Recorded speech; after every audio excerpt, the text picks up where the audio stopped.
स्वयं शिक्षा मंत्री हूँ, अपराधी होऊंगा, कोई चिंता की बात नहीं। लेकिन आप कम से कम इन 10 सालों से इन जितनी कोचिंग संस्थाएं चल रही है, इनकी जितनी परीक्षाएं हुई है, उनके परीक्षा के रिजल्ट के साथ आप एक टीम लगा करके इनका पोस्टमार्टम करो, तब आपको समझ में आ जाएगा कि ये बीमारी कहाँ से चली है। ये बीमारी इन व्यवसायियों के थ्रू चली है। मैं और आप पेपर आउट करेंगे, पेपर लाऊंगा, 5 लाख दे दूंगा, 8 लाख दे दूंगा, मैं क्या 2 करोड़, 5 करोड़, 8 करोड़ दे सकता हूं क्या भैया? ये सारे के सारे जो पैसे देने वाले बड़े बड़े दिग्गज लोग हैं, जो कोई 10 करोड़ में पेपर ले जाता है, कोई 3 करोड़ में ले जाता है, कोई 2 करोड़ में ले जाता है, फिर अपने कोचिंग संस्थान में रिजल्ट लाता है, उसके बाद बड़े बड़े पोस्टर बाहर लगाता है, मेरा 100% सिलेक्शन। ये है बीमारी की जड़। अगर मार करना चाहते हो तो यहाँ करो, तब तो जाकर के इसको कोई रोक सकोगे। बाकी से केवल मन को संतुष्ट करने का काम करो तो ये राजस्थान के उस गरीब बच्चे के साथ न्याय नहीं होगा, जो बड़ी मुश्किल से पढ़ता है, अपने घर में बूढ़े माँ बाप को भूखे मार के पढ़ता है, और उसके बाद परीक्षा के लिए जाता है, रोता हुआ घर लौटता है। क्या दुख नहीं होता है?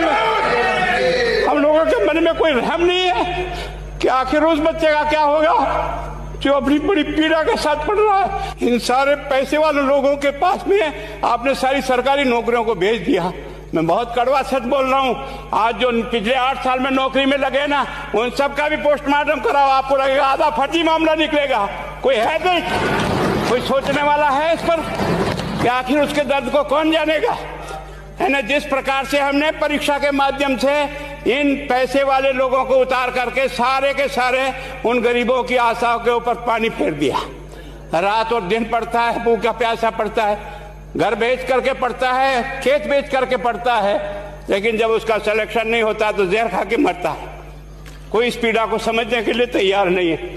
और हम इस कानून को ला करके दुनिया को बताना चाह रहे हैं कि हमने इतना बड़ा कानून कर दिया, इस कानून से कुछ भी नहीं होगा। मैं आज आपको कह रहा हूँ, जिन लोगों को ड्यूटी पे लगाया, इसको लगाने वाला दोषी कौन है? केवल इसके कोई भी भर्ती निकले, कभी किसी में 10 जो क्वेश्चन है वो गलत आते हैं, किसी के 20 के आंसर गलत आते हैं, फिर उनको डिलीट कर दिया जाता है। क्या मजाक चल रहा है कि एक पेपर बनाने वाला है, वो पेपर ये नहीं बना सकता कि ये क्वेश्चन सही है या नहीं है, इनका आंसर सही है नहीं है, आंसर की जारी कर दी जाती है, फिर डिलीट कर दिया जाता है, गलती हो गई है। तो क्या मजाक कर रही है एजेंसियां? जो कैसे ये पेपर लीक नहीं होगा, जो इतने लापरवाह लोग अगर एग्जाम कराएंगे तो ये पेपर लीक कभी नहीं रुकने। और ये टफ पेपर क्यों दिया जाता है सभापति महोदय? इसलिए दिया जाता है कि पढ़ने वाला बच्चा कांस्टेबल में भर्ती होना चाहता है, आईएएस का पेपर पकड़ा दिया, वो पढ़ेगा, उसका लेवल वही है, तो वो सेलेक्ट कैसे होगा, सोल्व कैसे करेगा? और जिसने पेपर चुरा लाया वो सोल्व करके दे देगा, उसका सिलेक्शन हो जाएगा, वो थानेदार बन जाएगा, वो अधिकारी बन जाएगा, और वो बेचारा अपने घर रोता चला जाएगा। सभापति महोदय मजाक चल रहा है। चुनाव के वक्त घोषणाएं हो जाती हैं। अभी कहा गया कि 1,82,000 भर्तियां निकाली है। हमने कहा भर्ती कैलेंडर जारी करे कि ये भर्ती तुरंत डेट दे एग्जाम की, फिर रिजल्ट की डेट दे, फिर ज्वाइनिंग की 6 महीने में डेट दे, जब तो हम मानेंगे कि सरकार की नीयत साफ है, वरना घोषणाओं में क्या रखा है। और कुछ लोग चुनाव आते हैं तो झूठे वायदे करते हैं। मैंने पढ़ा था, आज गारंटी दे रहे हैं, अखबार में कह रहे हैं नकल कैसे रुकेगी। अरे नकल कैसे रुकेगी आपको क्या पता है? आप तो नकल कैसे होगी ये बता सकते हैं? अगर नकल रोकनी है तो हमसे पूछिए कैसे रुकती है। हमारे समय में भी 6 पेपर हो गए।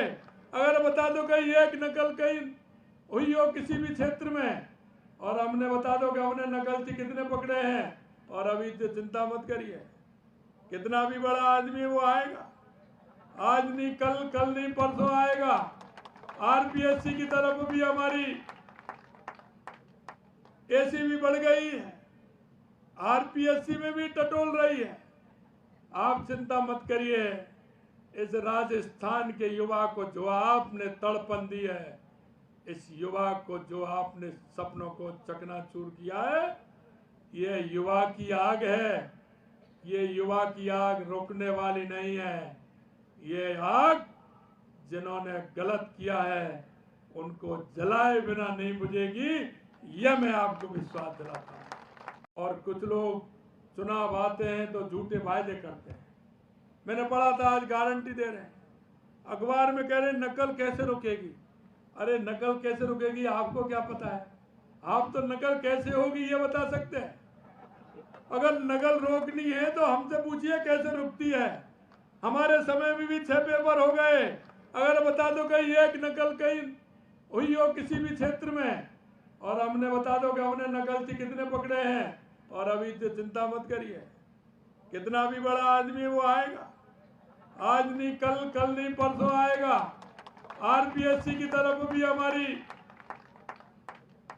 एसी भी बढ़ गई है, आरपीएससी में भी टटोल रही है।